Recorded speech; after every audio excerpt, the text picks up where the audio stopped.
बिस्मिल्लाहिर्रहमानिर्रहीम अस्सलाम वालेकुम। मैं हूं फैसल अब्बास और इस वीडियो के अंदर हम बात करेंगे कि यूनान के साहिल में डूबने वाली कश्ती के हवाले से जो है वो मज़ीद अहम तफसीलात सामने आई हैं, जिसमें 750 तारकीन वतन जो है वो उस पर सवार थे। कश्ती डूबी जिसमें बहुत सारे लोगों की डेथ भी हो गई और कुछ पाकिस्तानी जो है वो वहाँ से ज़िंदा निकल आए हैं। उन के हवाले से कुछ डिटेल सामने आई हैं और उन्होंने कुछ इंटरव्यूज़ दिए हैं जिसमें उन्होंने इंकशाफ किया है कि यूनानी हुकाम जो है वो कश्ती 7 घंटे तक साहिली समंदर पर खड़ी रही और यूनानी हुकाम उसको बचाने के लिए नहीं आए।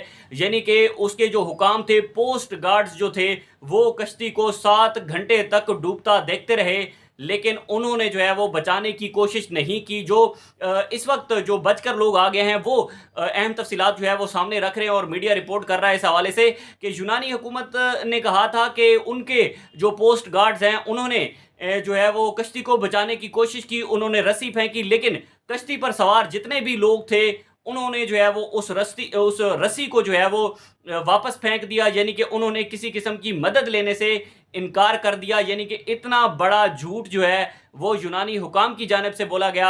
अब जो है वो लोग बता रहे हैं जो कि उस कश्ती पर सवार थे, वो ये रिपोर्ट्स दे रहे हैं कि जनाब कश्ती 7 घंटे जो है वो साहिली समंदर पर खड़ी रही, यानी कि उसको जो है वो डूबती रही। उसको बचाने के लिए यूनानी पोस्ट गार्ड जो उस वक्त वहाँ पर थे उन्होंने किसी किस्म की कोई कोशिश भी नहीं की और किसी किस्म की कोई इमदाद के लिए भी नहीं पहुँचे। इस हवाले से जो है वो चंद एक तफसीलात सामने आई हैं, वो आपके सामने रखते हैं।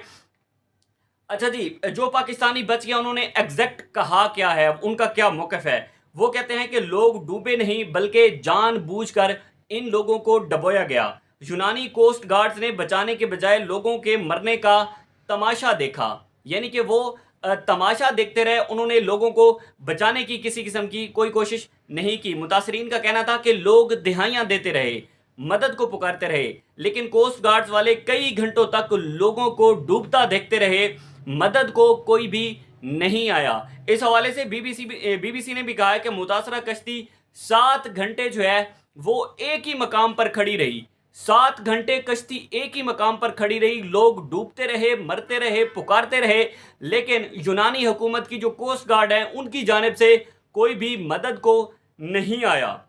उसके बाद वो कहते हैं किसी ने बचाने की कोशिश नहीं की और यूनानी हुकाम ने मौक़िफ़ अब अपना जो है वो तब्दील कर लिया है और कहा कि यूनानी कोस्ट गार्ड ने कश्ती पर उतरकर खतरे का जायजा लेने की कोशिश की थी, मगर कश्ती वालों ने फेंकी गई रस्सी को वापस फेंक दिया और किसी भी किस्म की मदद लेने से उन्होंने इनकार कर दिया। यानी कि ऐसा कैसे हो सकता है कि कोई इंसान डूब रहा हो, कोई इंसान जो है वो अपनी ज़िंदगी और मौत की जंग लड़ रहा हो और वो उस मदद लेने से इनकार कर दे? ऐसा नहीं हो सकता।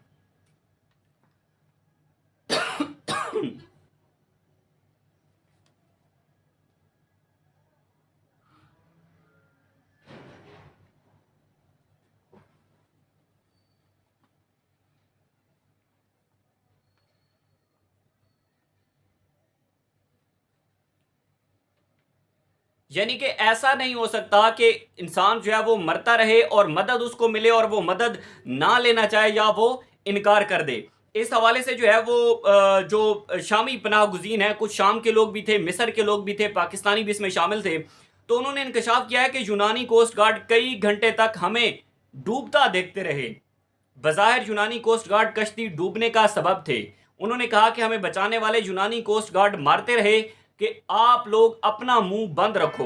पाकिस्तान से एजेंट इटली भिजवाने के लिए बेहतर और मुनसिफाना माहौल में ज़िंदगी गुजारने के ख्वाह जो पाकिस्तानी नौजवान उनसे 5 से 7 हज़ार डॉलर वसूल करते हैं और कानून के मुताबिक इसकी सज़ा जो है वो 14 साल है। ये बेसिकली वाक़या जो है वो यूनान के साल के अंदर पेश आया और कहा गया कि जनाब कश्ती डूब गई, उसमें 750 लोग थे, जिसमें जो पाकिस्तानी हैं उनकी जो तादाद है उस हवाले से बड़ा तजाद पाया जाता है। कुछ लोग कहते हैं जनाब के पाकिस्तानी की जो गैर मुल्की मीडिया रिपोर्ट कर रहा है वो कहते हैं कि 400 पाकिस्तानी उस पर सवार थे, लेकिन जो सफारती अमला है वो बता रहा है कि पाकिस्तानी कितने थे जनाब, 200 पाकिस्तानी थे। 200 थे या फिर 400 थे। अगर वो डूबते रहे तो उनको यूनानी हुकाम ने बचाने की कोशिश नहीं की। यूनानी हुकाम इसके ज़िम्मेदार हैं, लेकिन बेसिकली तो ज़िम्मेदार जो है वो इसका पाकिस्तानी हुकूमत है कि ऐसा माहौल ही क्यों पैदा किया गया मुल्क के अंदर, या ऐसी सूरत हाल ही क्यों पैदा हुई इस मुल्क के अंदर कि लोग जो है वो गैर कानूनी तौर पर अपना मुल्क छोड़ने के लिए तैयार हो गया और उन्होंने अपनी जान तक की परवाह नहीं की और उनकी जानें चली गईं जो कि बहुत ही कीमती थी, जो कि पाकिस्तान का असासा थी। मुझे दी इजाज़त, अल्लाह हाफ़िज़।